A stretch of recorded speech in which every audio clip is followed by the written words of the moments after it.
Hello बच्चों, आज के इस लेक्चर में हम लोग देखेंगे कि अगर एग्जाम में पूछता है push pull class B power amplifier या transformer coupled class B amplifier तो उसके नोट्स में क्या लिख कर आना है।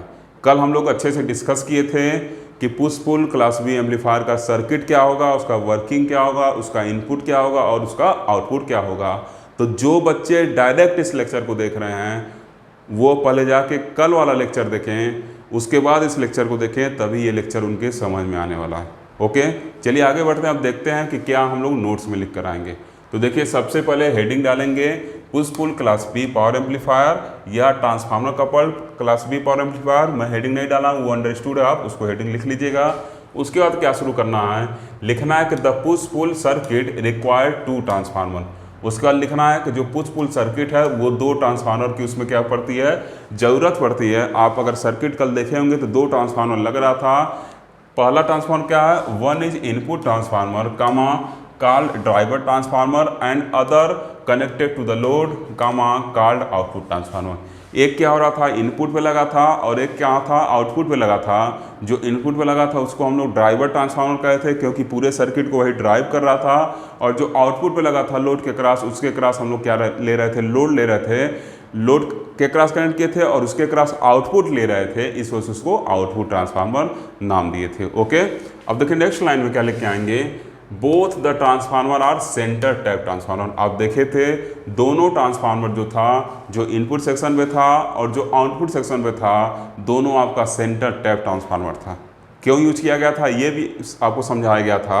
हमको सिग्नल को क्या करना था, 180 फेज शिफ्ट करके इनपुट पे एक बार Q1 एक बार Q2 को फंक्शनिंग में लाना था। ओके, अब देखिए कह रहा है कि the push pull class B power amplifier is shown in the following figure first. अब क्या लिखेंगे कि जो push pull class B power amplifier है उसको फिगर फर्स्ट में दिखाया गया है, और जो कल सर्किट डायग्राम बनवाया गया था उसको आप यहाँ बना लीजिएगा। ओके, वीडियो लंबा ना हो इस वजह से मैं सर्किट डायग्राम नहीं बनाया हूँ। अब फिर उसको बनाने का सर्किट डायग्राम आप क्या लिखिएगा, केस फर्स्ट लिखिएगा, for positive half cycle of input signal. मतलब इनपुट सिग्नल के पॉजिटिव हाफ साइकिल पे क्या होगा अब उसको देखा जाएगा। तो वहाँ क्या लिखेंगे, for positive half cycle of input signal end A is positive and end B is negative.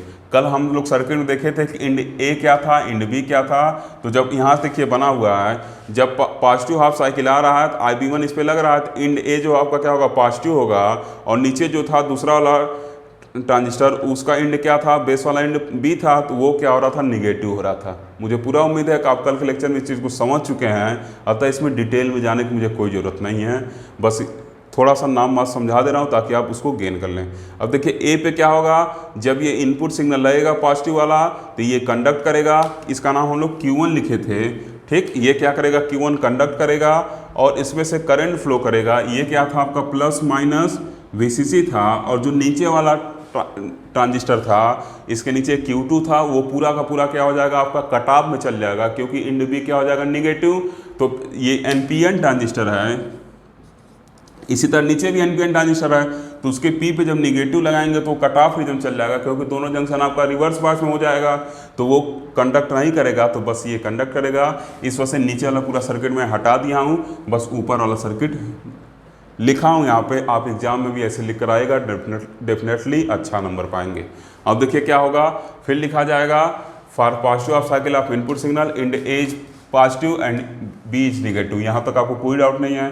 Due to this, इसके वजह से क्या होगा, Q1 conduct while Q2 is cut off. अब क्या होगा, इसकी वजह से Q1 कंडक्ट करेगा, जबकि Q2 क्या रहेगा, आपका कट ऑफ में चला जाएगा। वो आपका क्या हो जाएगा, एक ओपन स्विच की तरह काम करेगा। और Q1 कैसे काम करेगा, Q1 आपका कंडक्ट करेगा, उसमें से क्या करेगा, वो एक्टिव रीजन में रहेगा और वहाँ से सिग्नल को एम्पलीफाई करेगा। दूसरा देखिए, अब क्या लिखेंगे, 10 IB1 फ्लो, तो यहाँ से क्या होगा, IB1 फ्लो करेगा, clear, while IB2 is equal to 0, और IB2 क्या हो जाएगा, आपका 0 हो जाएगा। एज सोन इन फिगर 2, इसको फिगर 2 नाम दे दीजिएगा, ठीक। नीचे यहाँ फिगर 2 लिख दीजिएगा इसके नीचे। Hence IC1 flow through the upper part of the primary coil while IC2 is equal to 0। अतः क्या होगा, जब ये ऊपर वाला केवल कंडक्ट कर रहा है, केवल IC1 फ्लो करेगा, नीचे वाला ट्रांजिस्टर कंडक्ट नहीं कर रहा है, इस वजह से IC2 क्या होगा आपका 0 होगा।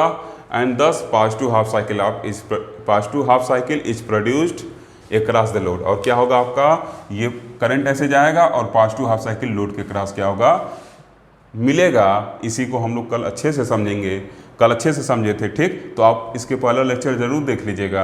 अब हम लोग देखेंगे कि निगेटिव हाफ साइकिल अगर अप्लाई किया जाए तब क्या होगा, उस चीज़ को हम लोग क्या करेंगे यहाँ से देखेंगे। ओके बच्चों, तो अब हम लोग देखेंगे कि जब निगेटिव हाफ साइकिल आएगा इनपुट का तब क्या आउटपुट मिलेगा, ठीक। तो देखिए, for negative half cycle of the input signal end B is positive and end A is negative, ठीक। अब जब निगेटिव हाफ साइकिल आएगा तो दूसरे ट्रांजिस्टर का जो बेस वाला टर्मिनल है वो आपका क्या हो जाएगा, पॉजिटिव हो जाएगा, क्योंकि देखिए ये वाला साइकिल आ रहा है। और इंड A किसमें चल जाएगा आपका नेगेटिव चला जाएगा। कल इस चीज़ को हम लोग देखे थे। तो इस वजह से अब क्या होगा, जब ये P पॉजिटिव वाला P से जुड़ेगा यहाँ, तो बेस आपका P है तो पॉजिटिव जुड़ रहा है, तो इसका मतलब क्या होगा, ये आपका कंडक्ट करेगा, क्योंकि फॉरवर्ड बायस हो गया। इनपुट वाला जो जंक्शन है आपका इमीटर जंक्शन आपका क्या हो रहा है, यहाँ पे आपका फॉरवर्ड बायस हो रहा है due to this Q2 conduct. इस वजह से क्या होगा, जो आपका Q2 ट्रांजिस्टर है ये क्या करेगा, कंडक्ट करेगा Q2 ट्रांजिस्टर। और Q1 इज कट ऑफ, और Q1 क्या चला जाएगा, कट ऑफ में चल जाएगा, क्योंकि जब निगेटिव साइकिल उस पर अप्लाई करेंगे तो Pn से जुड़ेगा, तो वो किस में चल जाएगा, कट ऑफ में चल जाएगा, वो कंडक्ट नहीं करेगा। 10 IB2 flow while IB1 is equal to 0। इस प्रकार क्या होगा, केस उलट जाएगा, IB1 जो आपका क्या होगा 0 हो जाएगा, IB2 फ्लो करेगा। और जब आपको पता है IB2 फ्लो करेगा तो लोअर पार्ट किस में फ्लो करेगा,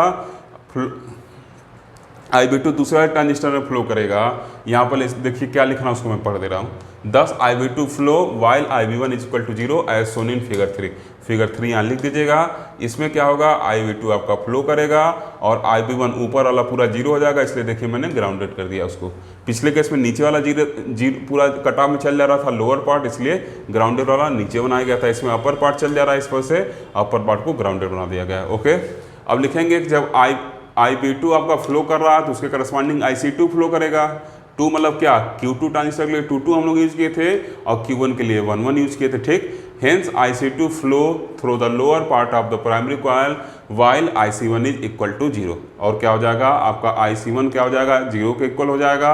10 negative half cycle is produces across the load, और निगेटिव हाफ साइकिल लोड के क्रॉस मिलने लगेगा। ओके, देखिए आपका सर्किट है, IB2 जा रहा है, यहाँ से क्या होगा, कंडक्ट करेगा, और इसके क्रॉस क्या होगा, देखिए थोड़ा सा इसमें ये चीज़ उल्टा बना। ये आपका इमीटर वाला था ना, याद करिए कल का सर्किट, ऊपर वाला क्या था, इमीटर था, और उसके नीचे वाला इमीटर था, ठीक। तो ये क्या करेगा, कलेक्टर के क्रॉस से करंट आ रहा है यहाँ पे IC2, यही करंट क्या होगा, इंडक्टेंस की वजह से इसमें भी जाएगा, और जो निगेटिव हाफ साइकिल आपका मिल जाएगा। तो इस प्रकार हम लोग देखिए क्या लिखेंगे, in this way the full cycle is obtained across the full input cycle. जब दोनों को आपस में जोड़ दिया जाएगा तो पूरा इनपुट साइकिल क्या हो जाएगा, मिल जाएगा। पिछले केस में ये था, इन दोनों को जब जोड़ेंगे पॉजिटिव निगेटिव को तो क्या होगा, पूरा साइकिल देखिए आपका मिल जाएगा, ठीक। इसके साथ साथ आप वो वेवफॉर्म भी बना दीजिएगा जो कल बनाया गया था, आउटपुट और इनपुट वेवफॉर्म, ठीक। डेफिनेटली आप अच्छा नंबर पाएंगे। आप इस लेक्चर को देखिए, जो डाउट हो उसको कमेंट करके पूछिए, तथा चैनल को सब्सक्राइब करिए, लाइक करिए और शेयर करिए अपने दोस्तों के बीच, ताकि वो भी इन लेक्चर को पढ़ सकें और नई नई चीज़ें सीख सकें। Okay, thank you. मिलते हैं अगले लेक्चर में क्लास AB एम्पलीफायर के साथ। ओके।